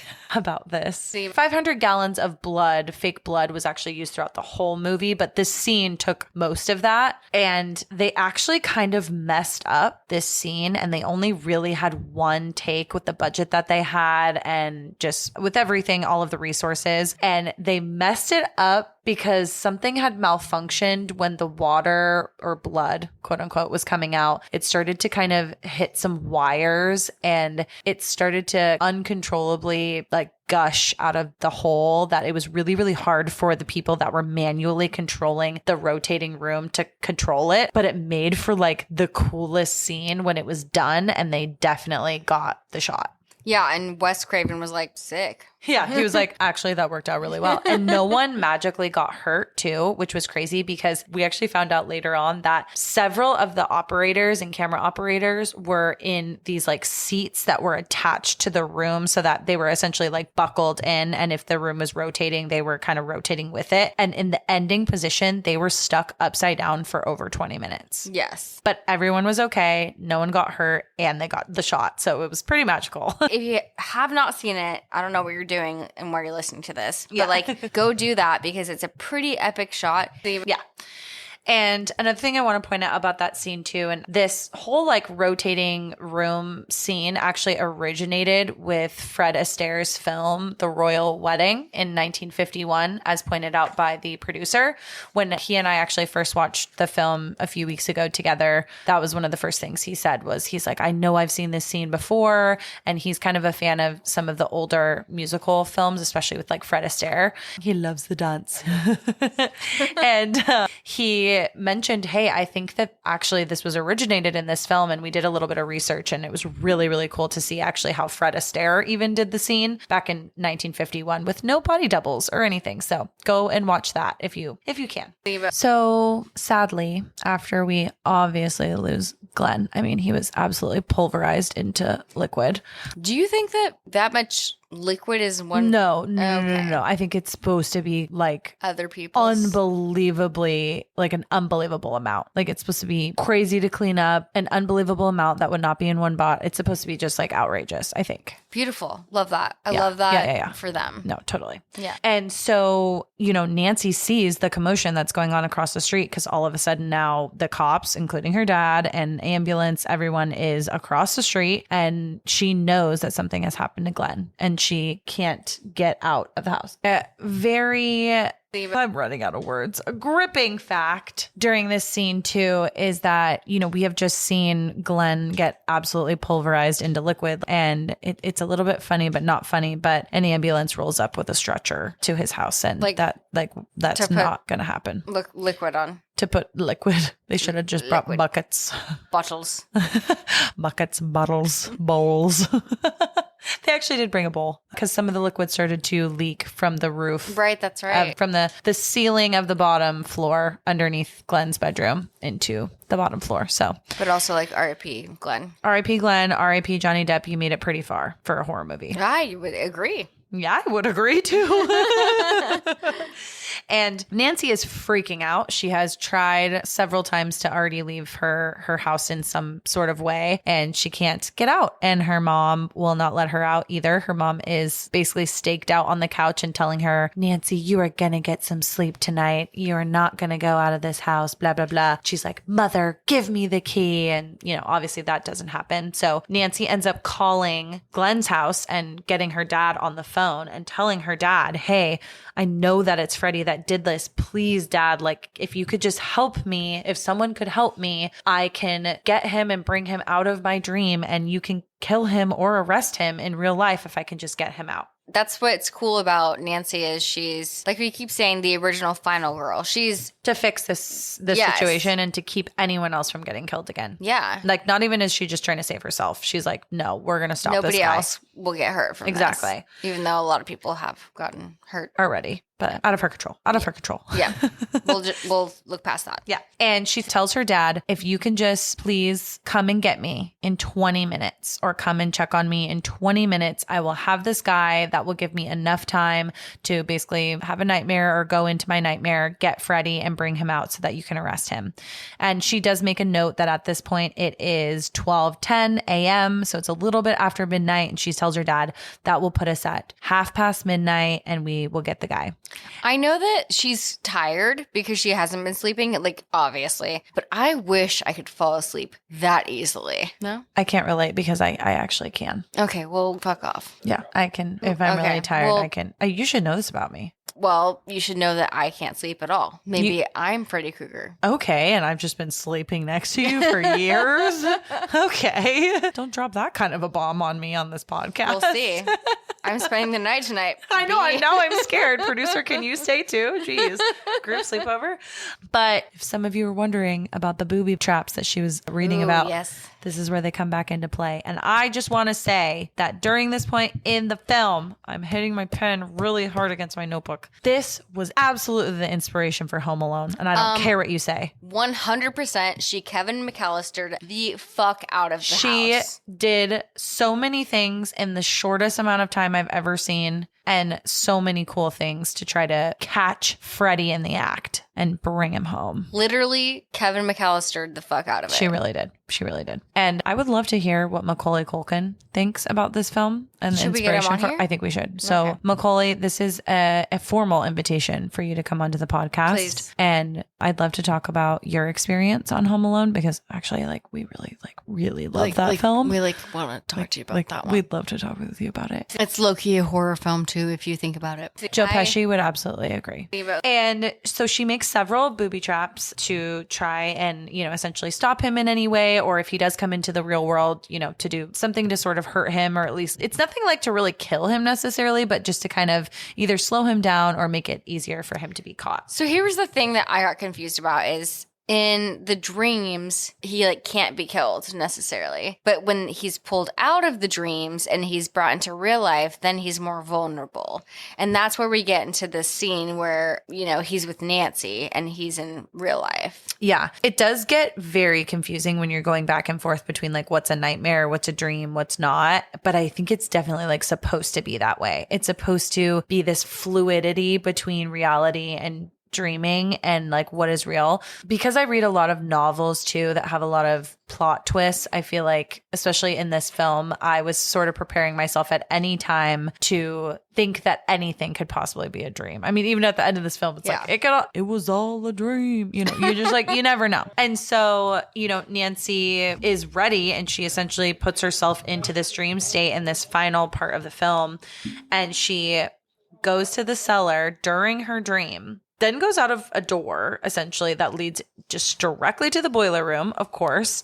And she calls Freddy's name. She's like, let's get this guy out of here. I'm ready to bring him, forward. And But is she in the boiler room at this point? Or is she in her basement? She was in her basement and then it led to the boiler room. Got it. Okay. Yeah. And Freddy chases her and they end up in her front yard. He disappears and she actually thinks for a moment that she has woken up without him. And she is yelling to the cops across the street, please get my dad, you assholes. She's again, because don't forget, she can't get out of her actual house in real life. Her mom has barred up all the windows, is not letting her out of the door. And her mom is no help whatsoever. And at this point, her dad actually does finally run over. Nancy is fighting Freddy in her dreams. She's trying to get him out so that her dad can, arrest him and what have you. And she sort of thinks that she has woken up, I believe, at this point, and thinks that she has kind of brought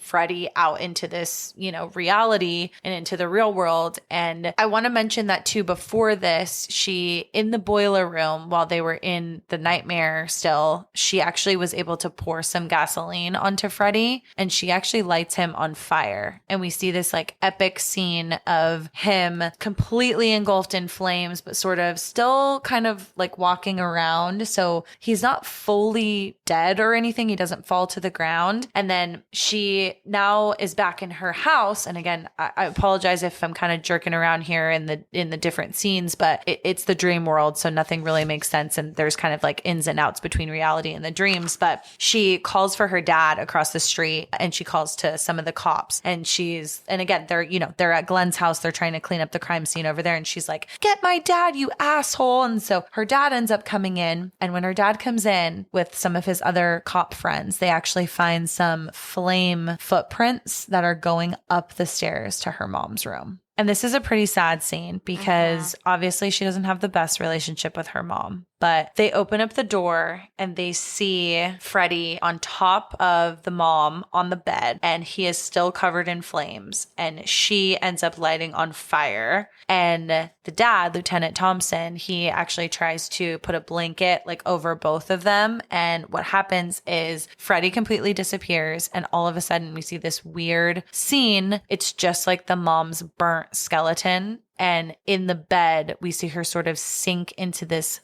blue abyss, like blue glowy abyss. And it's kind of funny, but still sad, but she sort of does a little wave with her skeleton. Yeah, she like disintegrates into the abyss. I don't know why it reminds me of Beetlejuice. I could see that. You know what I mean? Yeah. I don't know. But it's like not a metaphor, but it's just like showing relationships and how the dynamics. The dynamics, yeah. Yeah. And then Nancy is trying to run away from Freddy still. And Freddy, confronts her in her mom's room as all of this is happening. And she basically tells Freddy, "I'm not going to give you energy. And I need you to give me my energy back." That was something that I wrote down as extremely powerful, not just because in real life, it's pretty great too for anything. She says, "You're just a dream. I take back every bit of energy I gave you."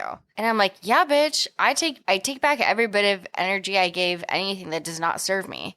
So, 1,000%. Yeah. So that was a powerful quote for me. So I definitely wrote that down. Yeah. No, I love that quote. And you see her she turns her back on Freddy. She reaches for the doorknob, and he sort of tries to reach after her, and you see him sort of like disappear. Yeah. And it's a weird scene that I feel like we've seen in a lot of other movies. I just can't think of exactly what it is, but it's just this sort of like disappearing, like, she is the strong one. She's moving forward in one direction, and that bad energy is just peeling off, It's definitely an energy thing. It's like if you give something energy, it will feed off of you. If you don't, it won't. Exactly. And, this sets us up really well for our final scene too here, which all of a sudden, and like I said, Nancy was kind of reaching for the doorknob in that scene where she takes the energy back from Freddy, but she kind of asks Freddy in that previous scene to give her all of her friends back and her mom. And very next scene, as she does walk through that door, she sees her mom, and her mom is next to her. They're in front of their house. It's a very bright day, but very foggy. It's like utopian, but like with a weird twist on it. Yeah, it's very bright, brighter than the entire film. It definitely has a full on different feel from any other scene. And she sees her friends, and they're picking her up, to go to school. And it's all of her people that have passed throughout the film. It's the core four that she's been... four. Yeah. So it's Tina, it's Rod, it's Glenn, and Nancy. They're going to Glenn's bitchin' Cadillac. Which we think that he might have gotten from his parents that might be drug lords. I don't know. Yes. Not confirmed. But, we don't speculate, but we do. Yeah. But so they've been reunited at the end of this film, and they jump in the car, and it's like happiness. And then they're all driving away. It's like, oh my gosh, we're all so happy and we're back together. And then the top of the convertible in Ohio, by the way, again, who has a convertible in Ohio? But the roof closes, and it's symbolic of Freddy's sweater. So it's green and red patterned on the roof of striped pattern. Yes. On the roof of the convertible. And so then we're like, and their oh, windows fuck. start going up and they're all kind of freaking out in the car. They're all like, what is happening? And Nancy's like, Glenn, what's going on? And he's like, I don't know what's happening. So then we're like, oh shit. Like Freddy's back. And then not interesting, but insightful is Good one. Thank you. Glamorous? Not glamorous, insightful. Charming? I wouldn't say it's charming either. Compelling? Sure. I'm just on What's wrong with insightful? thesaurus.com. It's good. I'm just giving you other options. Thank you. I appreciate that. You're welcome. So Wes did not want Freddy to have his comeuppance at the end. He wanted the teens to drive away and have a nice long life. And the producer, he said, no, I want Freddy to have another life. So he obviously had more lives because there was 9 sequels. The producer of the film, Bob, Shay. The producer of the We've film, had Bob, a lot of wine in this podcast, so please beware. The producer of this film, Bob Shay, got his way.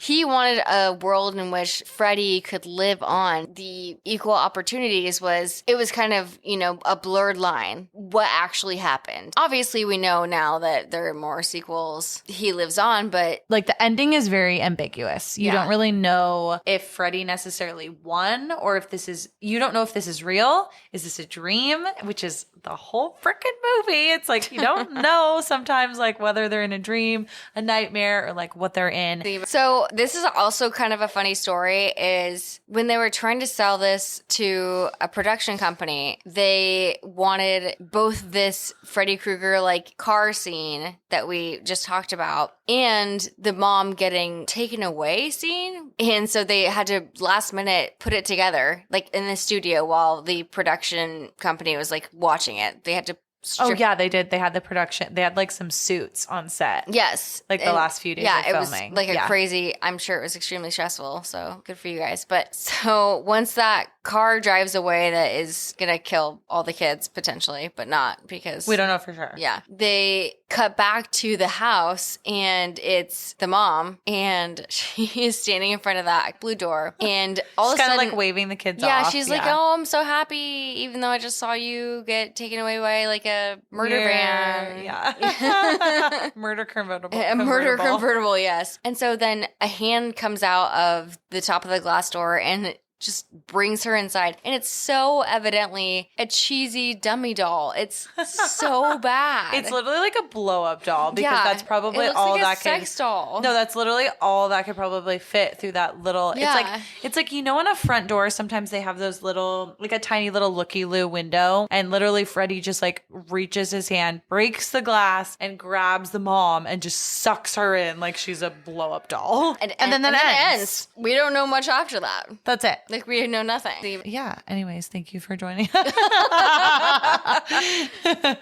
takes. It was a lot of redundancy. There was definitely a lot of redundancy, I think, with a lot of, to our points earlier, with a lot of the dream sequences followed the same pattern.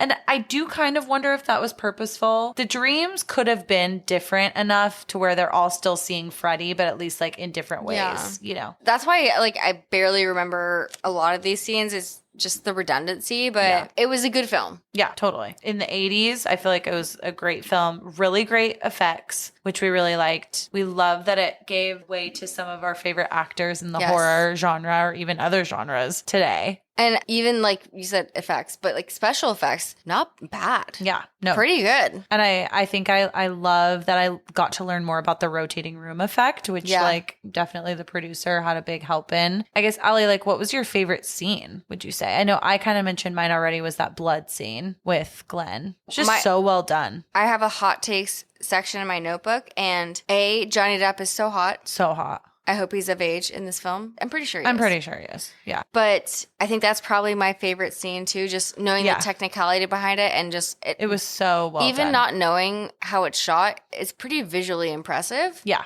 So totally. I thought that was amazing. Also, he's wearing like a crop top in it, which I love. And there are multiple scenes too. Like there's also, if you know any of the Freddy Krueger like franchise, there's an iconic scene later on in, I forget exactly which film it is, where there's like a waterbed scene. And so I love that they sort of kept with like the bed theme, but this is like what set the tone with everything. Also, another hot take is what I'm going to say for us people of this generation, good thing we have cell phones. Yep, because we can call people. Yes. Yeah. Now we can call And if our line is down, we're good. We could still call.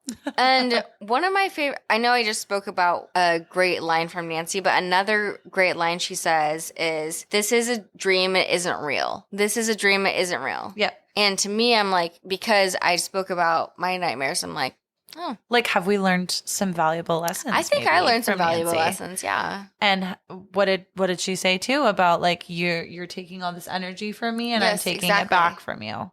Like, So, you are not going to do this. Great writing, Wes Love the Craven. writing. Yeah. Love the writing. So, hot takes. Great movie. And Emma, was this scary though? As a child or as a younger, like adolescent, this definitely scared me. But I will say, like now, the very last scene with the mom getting sucked through the window, I showed it to one of my gals, Carly, who does get very scared by horror movies. And I showed it to her on our plane ride home. And she giggled and thought it was kind of funny. Because I feel like Freddy Krueger does have that, he just has that comedic sort of edge. Which I low-key love about this franchise is he's comedy. Yeah. He's comedic relief. And yes, it's a little scary. And especially when you think about like your dreams. And a lot of people don't watch horror movies because they have nightmares, which is exactly what this film is playing into, you know? Yeah. I watched this with my parents 2 days ago. And my mom the next day said, "Did you have nightmares?" I was like, "No."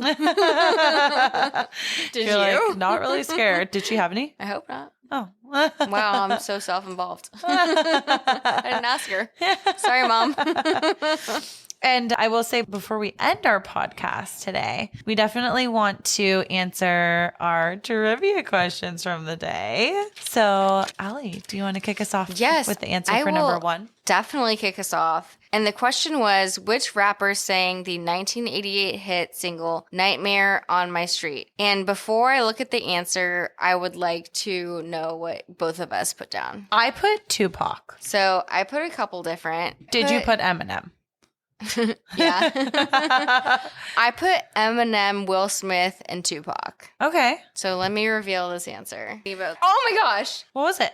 Will Smith. What? I thought about like 80s, 90s rappers at the time. And he talks about Freddy? You guys, I am brilliant. Oh my, I am shocked. shook. I am shook too. Oh, shooketh. Wow, sorry, I'm so brilliant. All right, you go now. Wait, number that two. was like actually wild. Okay. So number two, the question was, this film uses a rotating room practical effect and is one of the first 5 films to use it, but not the first horror film. Name that film. What did you answer, Allie? Oh, I put Royal Wedding. That's not a horror movie. I wasn't listening that close, okay?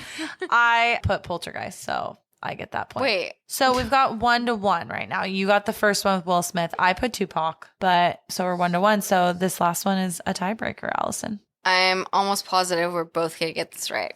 I hope so. Yeah, we are. So what film is Nancy watching as she attempts to stay awake?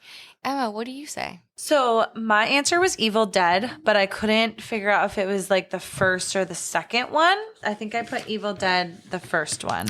So it is the first Evil Dead, which is iconic. It's one of my favorite horror films. And what's kind of cool is that in the second Evil Dead, which is my favorite out of the two, or the three. Yeah. I love the second Evil Dead. They have in the cabinet, like the tool cabinet, where Ash goes. Please watch Evil Dead if you haven't. Oh my gosh. But when Ash goes into the tool shed, you can see Freddy's glove. His glove. Oh my Yes. God. Yes. And I know that there was like a fact about Evil Dead and like a lot of these, like several of these films have little odes to each other as sort of like a joke, like in a way, like between all of them, between Wes Craven and like some of the other creators. So I think it's brilliant. I think that's awesome to like put little Easter eggs in films and play with your homies. And I think agree. it's great. I think it's great. But again, this film to me isn't scary. It's classic and it's worth watching. Yeah. 100%. Yeah. Thank you guys so much for tuning into another episode of Spooky Chicks and Horror Flicks. We are hoping that you guys loved today's episode on A Nightmare on Elm Street. And please like us on Instagram at Spooky Chicks Horror Flicks. You can subscribe to our Patreon, Spooky Chicks and Horror Flicks. And we have several different levels that you can be a patron for. And if you could please leave us a 5-star rating and review on either Apple Podcasts or Spotify, that would be amazing. And we can't wait to review our next film for you. Stay spooky, fuckers.